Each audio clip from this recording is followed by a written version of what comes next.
কি রান্না করলে গো? দুটো তো বেজে গেল। এই যে রান্নাতেই রান্না, এক তরকারি ভাত। আজকে আমার ছেলের খেতে খুব অসুবিধা হবে। না না আমার আমি দিদি। না না আমার তো এক তরকারি ভাতই ভালো লাগে। দেখছো, ছেলে আমার এক তরকারি ভাতই ভালো লাগে, যেহেতু মায়ের সময় হয়নি করার। এখন দুটো দুটো পাঁচ। তো এইখানে গরম গরম ভাত আর পটলগুলো দিয়ে আমার মা ফোন করেছিল, ফোনে কথা বলতে গেছি আর এক পাশ পুড়ে গেছে।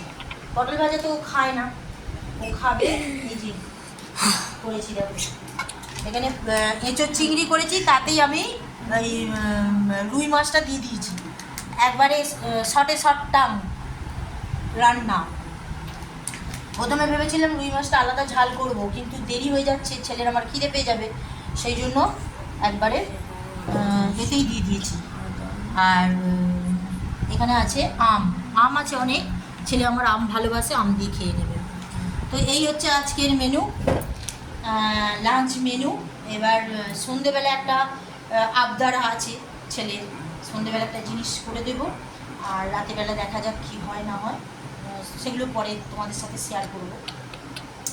এখন এই দিয়ে খেয়ে নেওয়া যাক। চলো, এটি ছুঁচোই ডন মাছ। ডন।